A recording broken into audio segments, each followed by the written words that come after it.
ട്രംപിന്റെ അമേരിക്കയുടെ ഈ പാകിസ്ഥാൻ പ്രേമം അങ്ങ് വഴിഞ്ഞൊഴുകുന്ന കാഴ്ചകൾ ഒരുപാട് കണ്ടു. ഏറ്റവും ഒടുവിൽ ഈ പറഞ്ഞ എക്സ്ട്രാ ഓർഡിനറി മെൻ എന്നുള്ളതാണ് ഈ പറഞ്ഞ അവിടുത്തെ പാക് പ്രധാനമന്ത്രി ഷഹബാസ് ഷെരീഫിനെ അസീം മുനീറിനൊക്കെ പറഞ്ഞത്. മൈ ഫേവറേറ്റ് ഫീൽഡ് മാർഷൽ എന്നൊക്കെ അസീം മുനീറിനെ നേരത്തെ വൈറ്റ് ഹൗസിൽ കൊണ്ട് പച്ചപ്പരവധാനം വിരിച്ച് ഭക്ഷണമൊക്കെ കൊടുത്തതാണ്.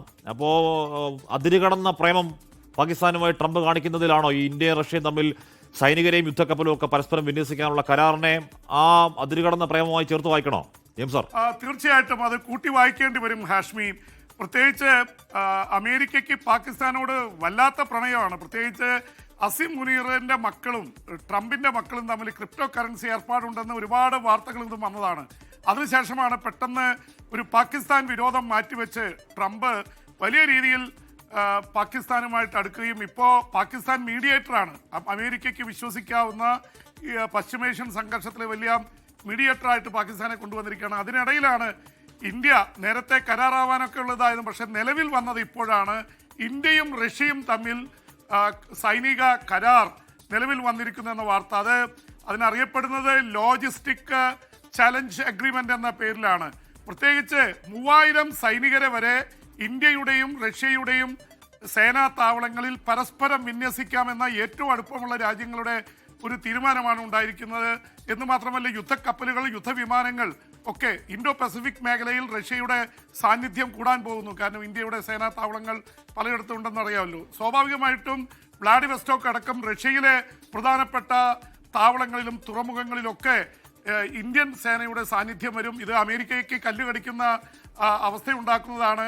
എന്തായാലും 1971 ഡിസംബർ 3 മുതൽ 16 വരെ പാകിസ്ഥാനുമായി ഏറ്റുമുട്ടിയപ്പോൾ അമേരിക്കയുടെ 7ാം കപ്പൽപ്പട ഇന്ത്യയുടെ 10 നഗരങ്ങളെ ആക്രമിക്കാൻ തയ്യാറായി വന്നപ്പോൾ ഇന്ത്യയുടെ കയ്യിൽ വിക്രാന്ത് അടക്കം വിമാനവാഹിനി യുദ്ധക്കപ്പ് അധികമൊന്നും ഇല്ലായിരുന്നു.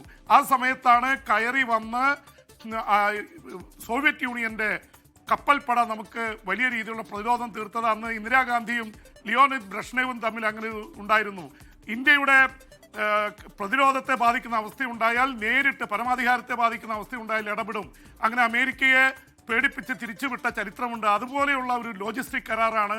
പ്രത്യേകിച്ച് യുദ്ധവിമാനങ്ങൾ ഇന്ത്യ ഉപയോഗിക്കുന്നത് ഭൂരിപക്ഷം റഷ്യൻ നിർമ്മിതമാണ്. മിഗ് മുതൽ സുഖോയ് വരെയുള്ള വിമാനങ്ങളൊക്കെ, അതുപോലെ തന്നെ S-400 മിസൈൽ സംവിധാനം. അപ്പോൾ ഇതുകൂടി വരുമ്പോൾ സ്വാഭാവികമായും റഷ്യ ഉക്രൈൻ യുദ്ധത്തിലൊക്കെ പടപൊരുതി പ്രശ്നമുണ്ടെങ്കിലും നമുക്കുള്ള S-400 ഇപ്പോഴും വിമാനം ഇത് കിട്ടിക്കൊണ്ടിരിക്കുന്നുണ്ട്. ഒറ്റ കാര്യം കൂടിയും ഹാഷ്മി, ഫ്ലോട്ടില്ല സുമോദ് എന്ന ബോട്ടുകൾ ഒരു വലിയ വ്യൂഹമായിട്ട് വരികയായിരുന്നു. അത് ഗസയിൽ സഹായം എത്തിക്കാനാണ്. അവർ ഇസ്രായേൽ സേന തടഞ്ഞ് 100-200 പേരെ അറസ്റ്റ് ചെയ്തു.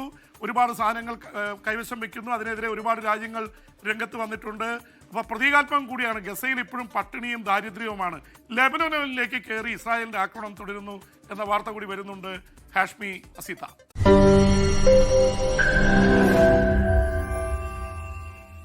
ലോകത്തെവിടെയായാലും ഏത് സമയത്തും 24 വാർത്തകളും ഓഗ്മെന്റഡ് റിയാലിറ്റി പാക്കേജുകളും എക്സ്പ്ലെയിനറുകളും വിശദമായി കാണാൻ ഞങ്ങളുടെ യൂട്യൂബ് ചാനൽ നിങ്ങൾക്ക് സബ്സ്ക്രൈബ് ചെയ്യാം.